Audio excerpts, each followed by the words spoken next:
bonjour, le groupe Vanessa Vulcane. Bonjour. Alors, Bonjour. Quels sont vos prénoms? Je vous laisse vous présenter. Qui fait quoi et vos prénoms? Je suis Léa, je suis chanteuse et guitariste. Moi, je suis Ophélie, chanteuse et guitariste.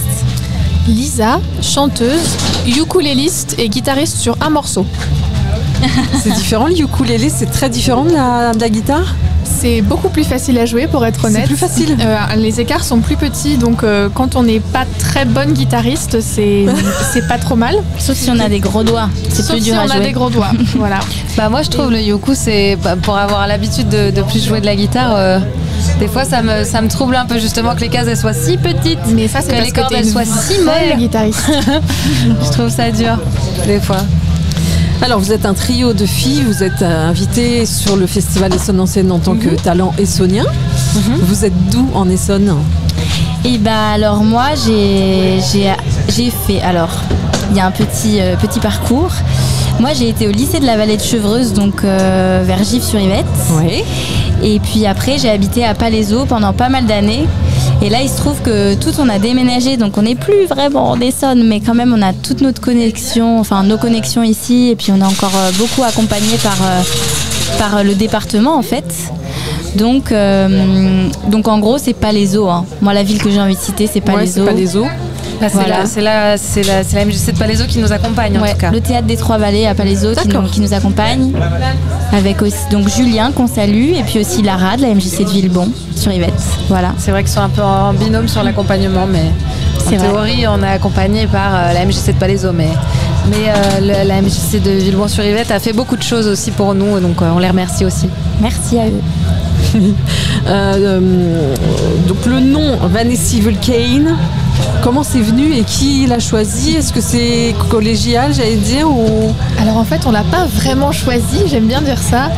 On cherchait un nom, on faisait des listes, beaucoup de listes de noms, et en fait, il n'y a rien qui nous convenait. En tout cas, on n'arrivait pas à être d'accord toutes les trois sur un nom. Et on était dans un endroit où il y avait une planche, vous savez, des encyclopédies des années 50 avec des insectes peints à la main, Oui. un peu, voilà, biologie. Et en fait, on est tombé sur une reproduction d'un Vanessa Vulcain. Et, Qui est un papillon. qui est un papillon, ça je le précise pas. D'accord. Ah, voilà, un papillon. Et on s'est dit, c'est pas mal. Il était joli, en fait il était noir et orange et jaune, c'était un peu les couleurs volcaniques, ça nous plaisait d'avoir cette image-là, les couleurs volcaniques. Et voilà, donc c'était le Vanessa Vulcain et on a un petit peu changé le nom. On l'a féminisé, on l'a anglicisé et ça donne Vanessa Vulcane. Voilà. C'est tellement bien dit avec un bon accent. C'est gentil. Alors, depuis quand existe le groupe et comment vous vous êtes rencontrés? Le groupe a commencé à répéter il y a 2 ans, donc on a 2 ans d'existence musicale, mais scénique, c'est un peu différent. C'est plus récent en fait. On a commencé les concerts en novembre, novembre 2021. Donc ça fait que quelques mois qu'on fait des concerts et c'est assez incroyable de jouer à Essonne en scène pour clôturer cette saison. C'est assez fou. On est très très heureuse d'être là. Et on s'est rencontrés en fait au conservatoire du 17e arrondissement. Alors je le précise parce que c'est rigolo, ce soir on a eu une petite surprise. Oui. C'est qu'il se trouve que le saxophoniste de Calogero a fait ses études avec nous dans la Ouais, même on le classe connaît de bien, jazz. c'est vrai. C'est un on s'est ami à nous, on s'est on rencontrés connaît toutes bien. les trois dans cette classe de jazz et il était Et aussi il y avait avec aussi nous. Victor. Vous l'avez vu là? On l'a Bah vu, oui, on a oui, passé, oui, on a oui, retrouvé. il est venu en Il loge est avec venu, nous. il est Ah bah un oui. ami. On est partis en vacances ensemble et tout. C'était pas qu'une connaissance. Non, c'était un ami vraiment. Quelle Et chance. donc moi je l'avais pas vu depuis. Et du coup, vous avez pu approcher Calogero encore ou pas? Ah, ça on n'a pas Mais fait on a un encore. petit espoir secret. Ouais, vous avez tout misé sur votre ami. On vous le souhaite, en tout cas, vous aurez vraiment de la chance. Dans le groupe qui compose, qui écrit, est-ce que c'est toutes les trois? C'est toutes les trois. Oh là là, c'est vrai, ça ça nous nous arrive arrive tout le temps. Oui, c'est toutes les trois en fait. Quand même, la plus productive, c'est Lisa. Il y a beaucoup de morceaux dans le set qui viennent de Lisa. C'est parce que j'ai beaucoup de temps. J'ai eu beaucoup de temps ces 2 dernières années. Non, mais c'est vrai. Avec le confinement, voilà, elle a beaucoup écrit, mais on écrit toutes les trois. Et contrairement à ce qu'on pourrait penser, en fait, le lead, parce que, bon, je ne sais pas si vous nous avez vu sur scène, mais en gros, chacune, Non, on se malheureusement, répartit. là, on n'a pas eu Bah cette oui. chance.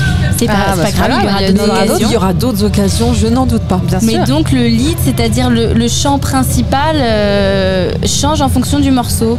Et on pourrait croire que celle qui a composé le morceau chante forcément la voix principale. Mais en fait, Lisa, dans sa grande générosité, écrit souvent des morceaux où elle nous fait chanter les voix libres. Donc c'est vraiment très très gentil de sa part. Mais c'est bien, ça brouille les pistes. Comme ça, après, les gens posent des questions. C'est ça. C'est pas automatique. Mais en tout cas, oui, on compose, on écrit toutes les trois. Et puis en général, on essaie d'arriver avec des morceaux qui sont globalement finis au niveau de l'arrangement à 3 voix, puisque notre groupe, c'est principalement quand même 3 voix qui chantent quasiment constamment ensemble. On essaye que cet arrangement à 3 voix soit fini. Et après, il y a beaucoup de choses qu'on peaufine ensemble. Les choix, en tout cas, sont votés. Oui, c'est vrai. C'est une démocratie, on le répète. C'est une démocratie. On est 3, donc c'est facile. C'est toujours 2 contre 1 ou 3 partout, ou une majorité absolue. Exactement. Voilà. Et qu'est-ce qui vient en premier? C'est les paroles, c'est la musique? Ah bah ça dépend des titres en fait. En fait, on n'a pas tout le même processus d'écriture, je pense. Moi, j'ai l'impression que ça vient en même temps. Oui, je vois ce que tu veux dire. Il y a un peu tout qui vient en même temps. C'est particulier à décrire, mais en tout cas, la mélodie et les paroles. En fait, bon, alors je vais essayer d'être claire. Donc, déjà, quand il y a une mélodie qui vient, en fonction de la hauteur de ce qu'on chante, on a envie de mettre peut-être telle ou telle syllabe, et du coup il y a de toute façon déjà des mots qui commencent à s'articuler et ça donne envie d'écrire sur tel thème, etc. Et les accords viennent aussi ensemble. Enfin, moi je trouve que tout vient un peu ensemble. C'est très particulier le processus d'écriture. Ça dépend. Parfois, il y a des gens qui écrivent un texte à l'avance, qui écrivent leur texte et qui le mettent en musique, ça dépend. Moi, j'aime bien tous les processus. J'ai, par le passé, souvent eu quasiment à chaque fois le processus de je trouve d'abord quelque chose à la guitare qui me plaît, et puis ensuite je trouve une mélodie et un texte qui va dessus. Et maintenant, j'aime beaucoup partir aussi dans le sens inverse, d'avoir un texte qui va me guider quelque part. C'est 2 procédés qui ont un peu vraiment rien à voir, mais moi j'aime beaucoup utiliser plusieurs procédés. Ça varie un petit peu aussi les rythmes du morceau, les rythmes des morceaux, je veux dire. Ça permet de créer un peu de la variation dans les compositions. Lisa, tu veux dire un truc? Ouais, je réfléchissais à ce que je pouvais dire. Moi, c'est vrai que je fais jamais ça, partir d'un texte. À chaque fois que j'ai essayé, c'était en tout cas pas probant du tout. Moi, je fais carrément la méthode yaourt, quoi. C'est-à-dire, je suis toute seule dans ma chambre, je joue quelques trucs à la guitare et j'improvise à la voix. Et en fait, je fais une espèce d'anglais qui est pas vraiment de l'anglais. Et puis petit à petit, ça se met à devenir des mots. J'essaye de pas trop réfléchir, que ce soit pas trop intellectuel, et de mettre des émotions sur des mots qui viennent et de tout faire en même temps, quoi, comme disait Ophélie. Mais en fait, ce qui est assez fou, on n'a pas trop le temps de s'étendre longuement là-dessus, mais en fait, la voix, en fonction de la hauteur du son qu'on va chanter, en fonction de si, vous connaissez un peu ces termes techniques, mais de si on est en voix de poitrine ou en voix de tête, on n'a pas envie de chanter forcément les mêmes voyelles. Ouais, c'est clair. Et du coup, c'est fou parce que la mélodie, ça peut guider tout un texte, en fait. C'est assez incroyable, je trouve, moi, quand on analyse le processus. Parce que l'émotion, elle est à la fois dans le mot, dans le sens que le mot a, mais dans la sonorité qu'on lui donne. C'est comme si les 2 fonctionnaient en même temps. Et si on n'a que le sens poétique joli du texte, mais pas la sonorité qui va avec, c'est un peu dommage. Et inversement, si on a un texte plat, c'est joli, ça sonne bien, mais on a envie de quelque chose de plus profond, il me semble. Voilà. Vous chantez en anglais, oui. Donc c'est du folk. C'est comme ça que vous définissez votre musique. Ouais. Est-ce que c'est faisable de faire du folk en français? Bah oui, il y a Barcanon. Il y a Barcanon, voilà, j'allais dire. Il y a Barcanon, il y a Pomme aussi en France. On est content de les citer, Barcanon, parce qu'on les a rencontrés il n'y a pas très longtemps. Ils sont hyper sympas, voilà. Donc peut-être que vous les avez eus en interview aussi. On les a eus, ils sont très sympas, voilà. je confirme. La folk en français, pardon. Ça existe, mais ça change le style un peu. Ça sonne pas pareil. Enfin, est-ce que c'est plus compliqué du coup C'est différent en fait. Comme justement, on vient d'avoir un peu une discussion sur comment la langue peut influencer le son, etc. En chant particulièrement. En fait, la langue française, elle influence forcément le son parce qu'on n'a pas des diphtongues comme en anglais. On a d'autres choses en fait. Donc forcément, ce sera pas la même folk. Et tant mieux en fait. Tant mieux que ce soit différent. Nous, comme on a eu beaucoup de références en anglais, ça faisait vraiment sens pour nous d'écrire en anglais. En plus, on a aussi des références assez poétiques aussi, chacune. Donc ça faisait sens pour nous et c'est une langue dans laquelle on a aussi toujours chanté globalement. Pour nous, le français est presque plus dur pour le coup. Ouais, mais c'est un exercice. Je sais pas si on le fera pour Vanessa Volcano. Bah oui, c'est-à-dire que quand même on peut essayer autant qu'on veut de rester dans le même style. Le français, c'est vrai, ça fait basculer vraiment dans un autre style. Et c'est pas ça a rien d'un jugement de valeur, hein, bien sûr, mais on bascule dans autre chose.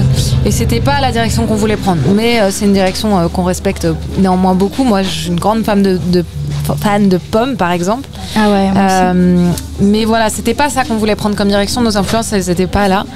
Mais ça nous empêche pas de beaucoup aimer ça. Voilà. Lisa, tu veux dire un petit truc sur la question ? Non, c'est vrai que je suis assez d'accord. Je rejoins Ophélie sur ces histoires de voyelles. C'est vrai qu'en français, pour être un peu technique, presque, c'est des sons plus fermés. C'est plus difficile de s'amuser sur des sons ouverts, des A, des OU. Par exemple, il y a des mots qui terminent par on. Faire une note tenue sur on, vous pouvez essayer si vous voulez chez vous, c'est quasi impossible. Donc, ça se fait. Enfin, ça dépend. En fait, c'est autre chose. Voilà, c'est juste pas la direction qu'on a choisie, mais nous, l'anglais, ça n'arrivera pas bien. Du coup, je pense pas pour notre groupe. Ouais. Non, je pense pas. Mais parce que par exemple, pour reparler de Pomme, elle avait des influences anglo-saxonnes et américaines dans sa musique, mais aussi beaucoup Barbara. Et donc du coup, ça faisait sens pour elle de partir dans cette direction-là. Et vocalement, ça s'entend pour elle. C'est de la chanson quand même. C'est de la chanson, c'est ça. On reste dans de la chanson avec une grosse influence anglo-saxonne américaine. Et puis dans la manière d'articuler le français, en fait, on entend ces influences anglo-saxonnes. Elle articule d'une manière hyper particulière. Comme une Barbara, par exemple. Et c'est très. En fait, elle articule presque à l'anglais. Oui, c'est ça. C'est ça. Pour pouvoir avoir cette rondeur, se faire plaisir sur cette rondeur. Ouais. Mais le point de départ était pas. Il n'y avait aucune influence francophone dans nos points de départ.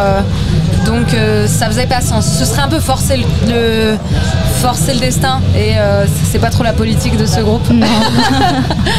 Du coup, en parlant d'influence, quels sont les artistes qui vous ont influencé ? Le point de départ, c'était The Staves. C'est un groupe de 3 sœurs qui sont anglaises, qui chantent toutes les 3 avec une guitare, un ukulélé. Donc autant vous dire que voilà, c'était vraiment le point de départ.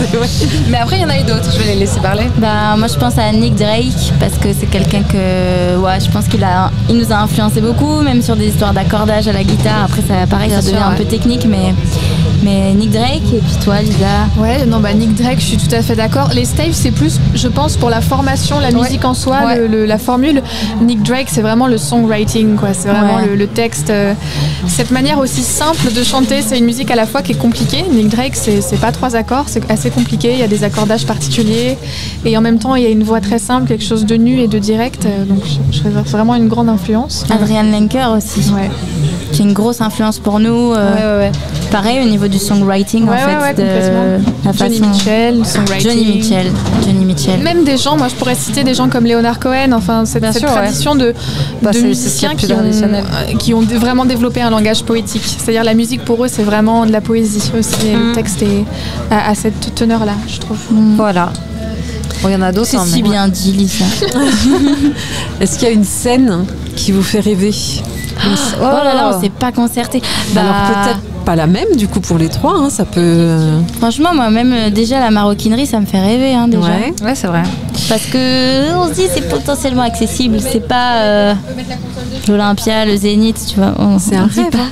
On parle de rêve. Bon, d'accord. Bercy, direct. Non, mais même des. Alors, désolée, je prends un peu beaucoup la parole, mais. Du coup, c'est vrai qu'en ayant fait là ce festival en extérieur, j'ai envie de dire comment il s'appelle cet énorme festival aux États-Unis Coachella. Parce qu'en fait, bien sûr. Je pense que notre musique, elle pourrait marcher même sur une scène comme ça. Les gens assis dans l'herbe, une sorte de Woodstock. C'est ça, gros life goal quoi. Mais puis même un petit, moi je kifferais bien un petit club à New York par exemple, ce genre de truc. C'est une scène en particulier, je sais pas, mais moi je nous imagine en van comme ça sur la route 66 aux États-Unis, en mode Let's Go Girls. Franchement, ça ce serait le gros kiff. Et c'est déjà un peu plus accessible dans un futur proche que Coachella ou Bercy. On m'a dit qu'il fallait rêver. Moi je suis. Mais déjà un petit rêve un peu proche que je me sens pouvoir atteindre. Je sais pas, peut-être c'est prétentieux de dire ça, mais une petite tournée aux États-Unis, toutes les 3 bronzées au soleil entre les concerts. Et toi, Lisa? Moi aussi, j'ai un peu un cliché qui me vient, mais différent. C'est moi, j'ai envie de jouer dans des jardins anglais, quoi, avec un public.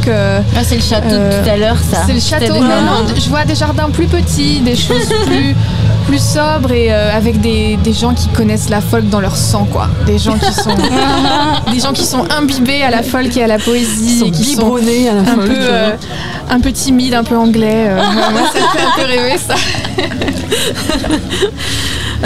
Quelles sont vos prochaines scènes là après Essonne en scène? Est-ce que vous avez une tournée d'été? Est-ce que vous avez des scènes là qui viennent? Oui, un peu. On n'a pas vraiment une tournée d'été parce qu'en fait, on a surtout une préparation d'été. Ça va être la préparation de l'album qui sortira en 2023, les arrangements. Donc, on a des résidences assez longues cet été. Ouais. Mais on en a profité pour avoir quelques dates dans des lieux plutôt dans l'ouest, plutôt vers Nantes, Nantes-Anceny. Donc, le 20, on joue à la Grande Barge à Nantes, le 22 au Zigo Bar et le 16 juillet à Anceny. Donc 16, 20, 22. 16, 20, 22 dans l'ordre, c'est ça. Juillet. Oui. Et après en août, il y a pas. Mais non, après on se retrouve à la rentrée. Oui, c'est ça. Il y a des choses de prévues à la rentrée encore. Il y a des dates en discussion dont on peut pas encore trop parler maintenant, mais pour ça il faut nous suivre sur les réseaux sociaux. C'est ce que j'allais dire, vous êtes sur les réseaux, on peut vous suivre, on peut avoir toutes les infos, les concerts qui vont se faire, l'album du coup, c'est un EP ou un album? C'est en discussion. Donc il faut vous suivre sur les réseaux pour savoir. Il faut en savoir plus, pour en savoir plus que nous-mêmes. On est sur Instagram ou Facebook. On est bien présents. On a une chaîne YouTube aussi également. Ah ouais, YouTube, Facebook aussi, vous avez peut-être un site aussi. On n'a pas encore de site internet. Non, pas encore. Ça viendra peut-être. Comment vous donneriez envie à des personnes qui ne vous connaissent pas de vous écouter, de venir à vous? Comment se vendre, c'est ça la question. Voilà, c'est ça. Moi, je dirais que si vous cherchez un petit peu de réconfort, d'émotion, je pense que c'est une musique très émotionnelle. Et de douceur, mais aussi d'intensité quand même. Il y a une certaine intensité dans les voix, dans les arrangements guitaristiques. Et vous pouvez nous écouter. Je dirais les gens qui aiment chanter ou qui ont envie de chanter aussi peuvent venir nous écouter. Je sais pas pourquoi, mais mais on fait une belle place à la voix, je pense. Voilà, je le confirme. En fait, quand vous étiez sur scène, ce qu'on entend, vous voyez, on entend Salammbô et ils étaient en interview avec nous. Oui. Et ils vous aiment beaucoup. Notamment Grégoire. Donc je balance. En vrai, on vous fait une petite confidence, mais en gros, nos loges, on est juste à côté de Salammbô et puis elles sont fermées par des espèces de panneaux. Par un paravent, quoi. Par des paravents. Et on a viré les paravents, on a fait une grande loge, on est avec Salammbô dans les loges. Au début, on discutait à l'aveugle avec les paravents, puis on en a eu marre, on a viré les paravents. On a dit ça y est, maintenant c'est fini les discussions à l'aveugle. Est-ce que vous avez une autre passion que la musique? Alors ça, on peut en parler. Lisa. Vas-y.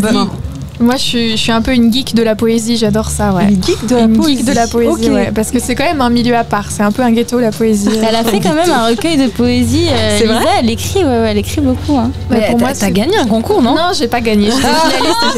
Elle était finaliste quand même. Ça vaut le coup de le nommer.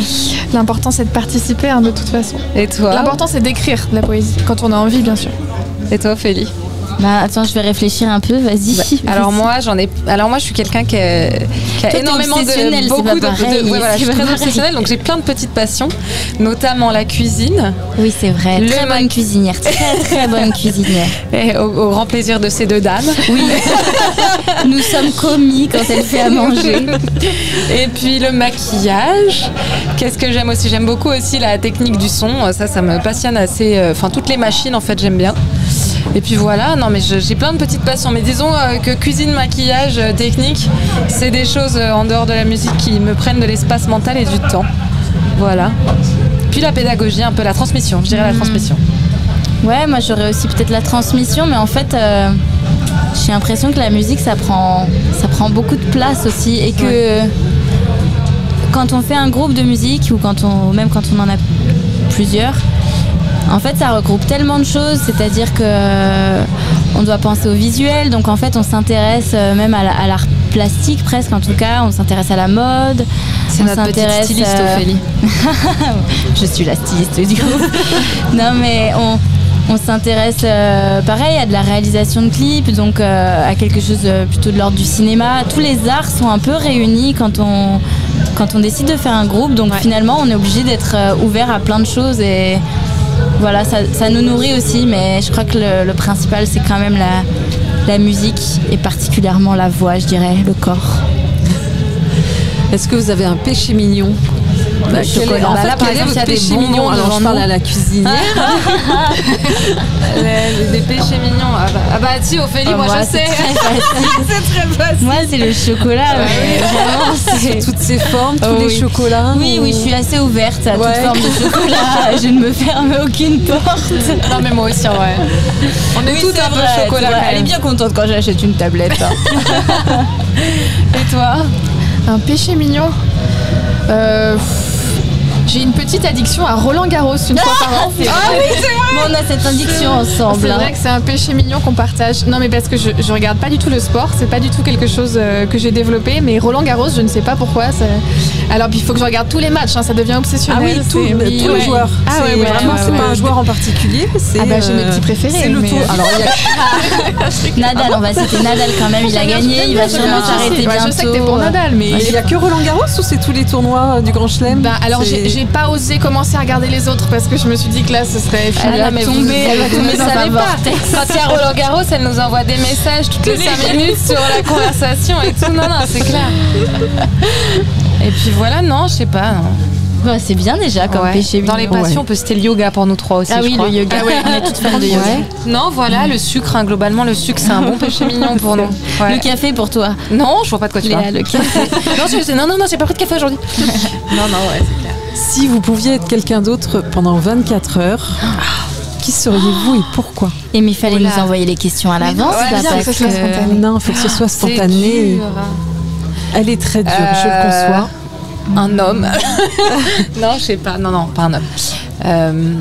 Moi j'aimerais bien Johnny Mitchell, hein, franchement, quitte à choisir, ou Adrian Lenker, des gens qu'on a cités en fait, parce que après je sais pas si j'aimerais être eux, parce que les observer c'est déjà tellement fort, je sais pas si j'aimerais vraiment comprendre tout ce qui se passe. C'est que 24 heures, donc c'est un 24 court heures. voyage. Mais c'est beau aussi de pas tout savoir, de pas tout On peut être comprendre. Ouais, je sais pas. En tout cas, pour l'instant, j'ai pas dit. Oh, si, j'aurais bien voulu être Trump et éviter qu'ils mettent ces 3 juges à la Cour suprême qui ont fait que voilà, l'avortement va être désormais très très compliqué aux États-Unis. Voilà, ouais, je crois que j'aurais fait ça. J'ai un peu de colère là dans la voix. Ah, moi, j'allais dire ça, présidente de la 24 République. heures, c'est un peu short. Si, peut-être que tu peux faire des choses. Franchement, si tu sais que t'as juste 24 heures, mais tu il y a fais passer moyen. tous les trucs, quoi. Et ouais, moi, dans la politique, hein. Toi, t'allais dire quoi? Moi, j'aimerais bien être un soufi. Vous savez, les derviches tourneurs, je sais pas si vous voyez ce que c'est. C'est une branche de l'islam. Et c'est des gens, en fait, qui passent pendant des heures, qui tournent sur eux-mêmes avec des grandes robes pour se mettre en connexion avec les astres. C'est une tradition ancestrale. Mais tu pourrais être soufi. Tu pourrais en faire. Mais je crois qu'il y a tout un protocole. On ne devient pas soufi comme ça. Ah, d'accord. Voilà. Non, voilà. Des réponses très différentes. Ouais, pour c'est cette vrai. question. Eh ben, on a presque fini cette interview. On en sait un peu plus sur vous. Qu'est-ce que vous diriez à vos fans? Un petit dernier mot. À nos fans. Si on en a déjà, on sera ravis. Toutes les personnes qui on les aime. Merci. Ouais. Merci vous d'être suivent, venus à Essonne en scène pour ceux qui sont venus malgré la pluie. Bon là c'est terminé la pluie, on est contente. Enfin. Mais ouais, merci d'être touchés par ce qu'on fait peut-être. Oui, Voilà. et d'en parler autour de vous. D'en parler, c'est ça. Bah voilà, tout ça c'est déjà un grand merci. De venir nous voir, de discuter avec nous. Et de nous donner des conseils, nous faire des retours critiques, positifs, tout ça, on remercie pour ça. De vous suivre sur les réseaux, comme ça on saura si c'est un EP ou un album. Oui, c'est bien de mettre le suspense. Il y aura un clip aussi. Vous saurez tout. Surprise. Vous saurez tout. Eh ben merci le groupe Vanity Vulcane. Merci beaucoup. Et bonne fin de festival. Vous êtes déjà passé sur scène. Mais tant on va mieux. vous laisser aller voir vos copains de loge. Hein. On n'a plus aucune pression maintenant. Ils sont en train de jouer nos copains de loge là, je pense. Oui, c'est eux. Oui. Tout à fait ça. J'ai entendu un très beau moment là tout à l'heure. J'ai eu du mal à répondre aux questions à ce moment-là. Oui. Merci beaucoup. Merci beaucoup.